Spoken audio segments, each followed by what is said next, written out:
জীবন হচ্ছে তিন জিনিসের সমষ্টির নাম। এক নাম্বার হচ্ছে অতীতকাল, দুই নাম্বার হচ্ছে বর্তমানকাল এবং তিন নাম্বার হচ্ছে ভবিষ্যৎকাল। অতীতকাল যেটা আমাদের মাঝ থেকে অতিবাহিত হয়ে গেছে, বর্তমানকালে আমরা চলতেছি এবং ভবিষ্যৎকালের কোনো নিশ্চয়তা নাই। আমাদের মৃত্যু কখন আসবে কেউ আমরা জানি না।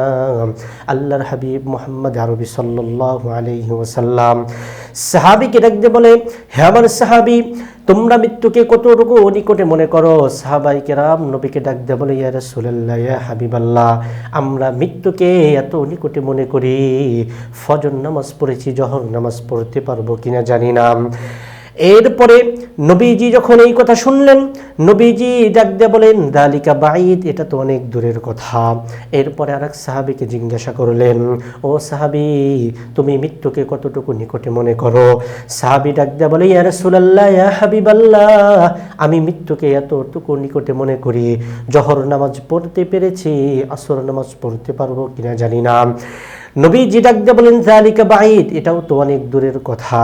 এরপরে আরেক সাহাবায়ে কেরামকে নবীজি ডাক দিয়ে বলেন, এ সাহাবী, মৃত্যুকে কতটুকু নিকটে মনে করো?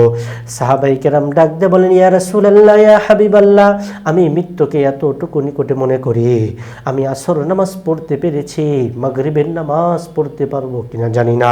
নবীজি বলেন, যালিকা বাঈদ, এটাও তো অনেক দূরের কথা। এরপরে আরেকজন সাহাবায়ে কেরামকে জিজ্ঞেস করলেন, হে সাহাবী, তুমি মৃত্যুকে কতটুকু নিকটে মনে করো? সাহাবী ডাক দিয়ে বলে, ইয়া রাসূলুল্লাহ, ইয়া হাবিবাল্লাহ, আমি মাগরিবের নামাজ পড়েছি, এশার নামাজ পড়তে পারবো কিনা জানি না। নবীজি বললেন, যালিকা বাঈদ, এটাও তো অনেক দূরের কথা। আরেকজন সাহাবীকে জিজ্ঞাসা করলেন, হে সাহাবী, তুমি মৃত্যুকে কতটুকু নিকটে মনে করো?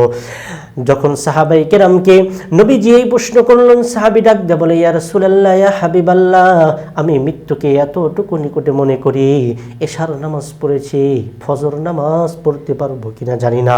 নবীজি বলেন, যালিকা বাঈদ, এটাও তো অনেক দূরের কথা। এবার সাহাবীরা সম্মিলিত হয়ে নবীজিকে জিজ্ঞেস করলেন, ইয়া রাসূলুল্লাহ, ইয়া হাবিবাল্লাহ, আপনি মৃত্যুকে কতটুকু নিকটে মনে করেন?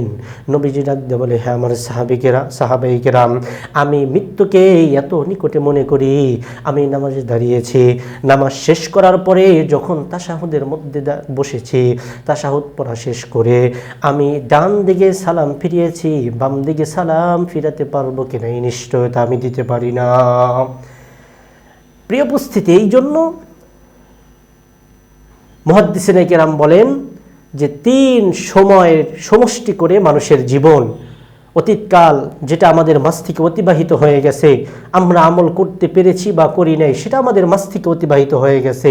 আর বর্তমানে কাল আমরা চলছি, ভবিষ্যতের কোনো নিশ্চয়তা নাই। এই জন্য অনেক ভাষাবিদ, অনেক মুহাদ্দিসিনে কেরাম বলেন, মানুষের জীবন হচ্ছে বর্তমান কালের নাম হচ্ছে মানুষের জীবন।